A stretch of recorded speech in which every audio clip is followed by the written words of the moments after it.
Now for this one, I kind of thought the entire episode was going to be Chungmyung Company trying to recover, getting a bad rep, and then Ji Pyong coming in as a savior as always. But this time, they didn't need their help. Chungmyung Company, they knew what to say. They had everything in the back of their pockets, and plus they knew who were the hackers were, and they took care of it. So again, they knew what to say. I'm actually glad that Ji Pyong didn't come to help because he was always the answer for everything every time those guys got into a situation. It's almost like a parent trying to get their kids out of trouble. But now this time they've matured, they got experience, they know what they know, and they can handle it, and they did. And this definitely shows their maturity and how much they've grown, not only as people, but as business people as well.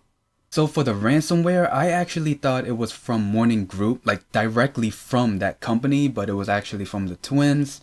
But either way, Morning Group, twins, they are one group. So in the end, they didn't get the last laugh. So they had a bad ending, pretty much.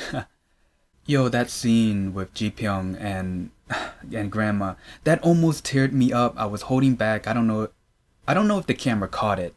But yeah, it was such a heartwarming scene. Like, Grandma was basically telling Ji Pyong, if there's anything wrong, or if there's not, come visit me. If you got things to complain about, I won't say anything. Just talk to me. It's basically a grandma telling her grandchild, come visit once in a while, you know?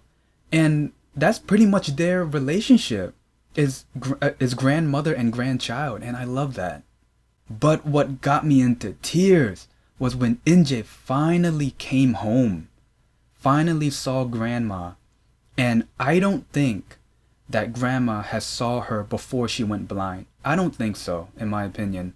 But she finally came home, showed everyone the papers, stating that she's not one Inje no more, she's So Inje, and and just having Grandma say, no, I can see you all. And in her mind, she sees the dad, the mom, both Dalmi and Inje as kids, you know, just eating chicken.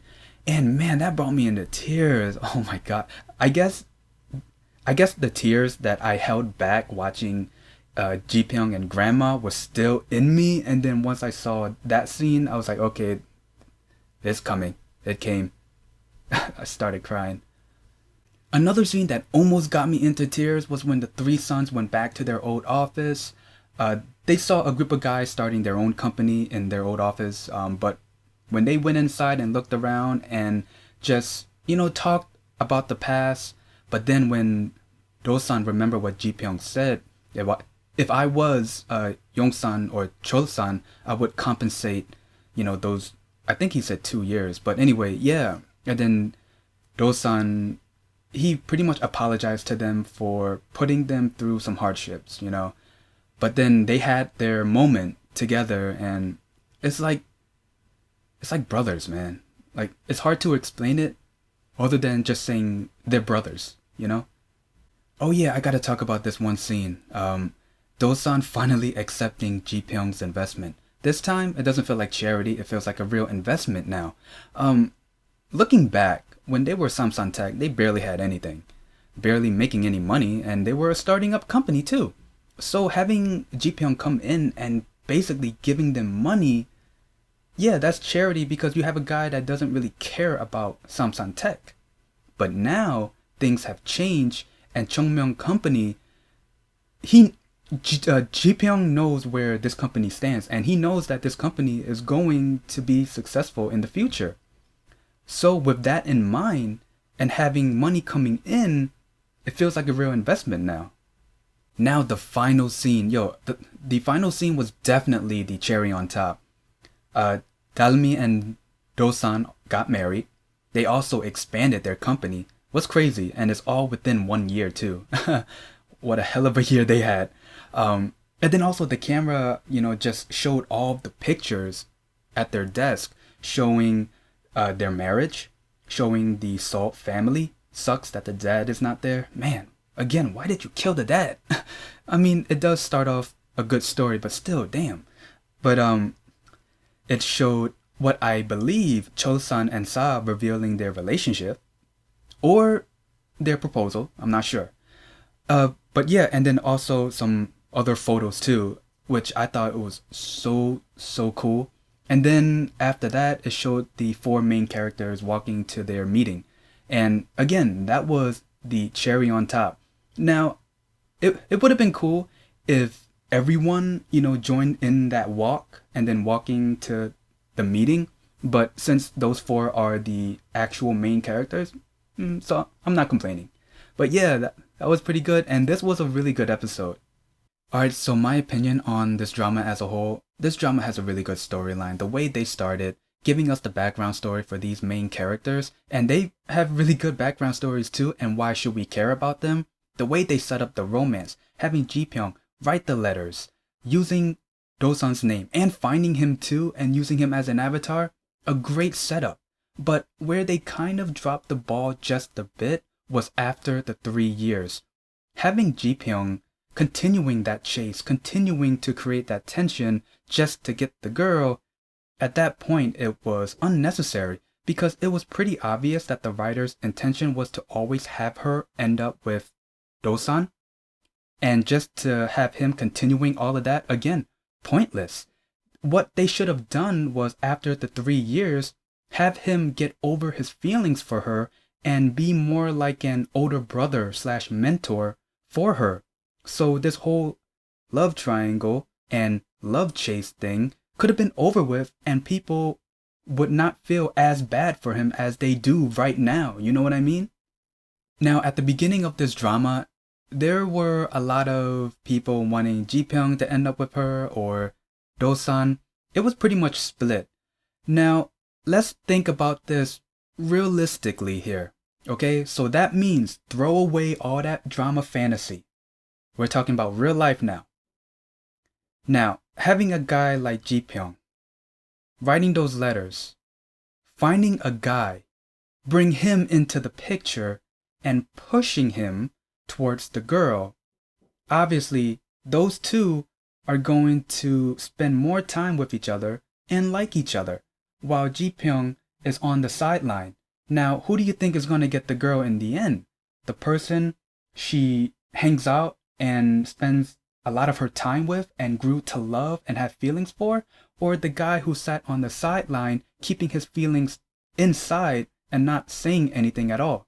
Now, I know some of you guys are going to hate me for saying that, but remember, think realistically.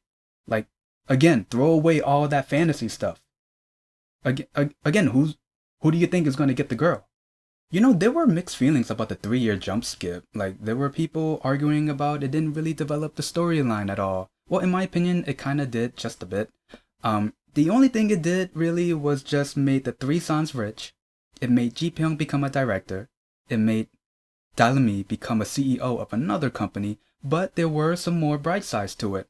Like, for example, bringing the sisters together, having the 3 sons be worth something and have more experience, and not only that, become rich. But yeah, there were some bright sides to it, and it also developed the romance between Dalmi and Do-san. So I guess in a way, yeah, it kind of developed the storyline. Again, just a bit though. So yeah, that's it. I'll say it once again. This drama had a pretty good storyline. Whoever hasn't seen it yet, I recommend watching it. If you know anyone who enjoys K-dramas but hasn't seen Startup yet, tell them to watch it. It's pretty good. There may be some things that you may be angry about, but that's a drama for you. Oh yeah, there's one thing I want to talk about real quick. At the beginning of watching this drama, I stated my opinion on why I dislike Ji-pyong as a character, and I gave a more realistic reasoning. Now, when I stated my opinion on why I dislike Ji-pyong, there were some hateful comments. I get it if you don't like my opinion. I'm not mad at that. But at least give me a reason why you dislike my opinion. Telling me to F you and F your review is not giving me your reasoning. The only thing it's telling me is that your emotions got the best of you. So, again, if you dislike my opinion, I'm not mad. Just give a good reason why. don't just say F you, okay? Let's be proper human beings here. So I just want to say thank you to everyone who has been on this startup ride with me. I know you guys have been giving me information that I might have missed, telling me your opinions on this and that. Who do you think that Dalmi was going to end up with? How sorry you guys felt bad for Ji-pyung. Yeah, just thank you so much for enjoying my reactions, enjoying my reviews. Thank you so much. And if you haven't been subscribed yet, please do. Yeah, I think that's it. So again, thank you so much, and I'll see you in the next drama. And to tell you the truth, I don't know what drama I'm watching yet, but one of the dramas starting next week I am watching is, I believe it's called City's Couple Way of Love, featuring Kim Ji-won and Ji Chang-guk. I'm watching that. I think it starts on Tuesday. Well, there are 2 episodes a week, I think. One on Tuesday and one on Friday. So look forward to that. Any other drama for Saturday, Sunday, Wednesday, Thursday? I don't know yet, but I know that some people are gonna try to give me their recommendations. So look forward to it, and thank you guys so much, and see ya.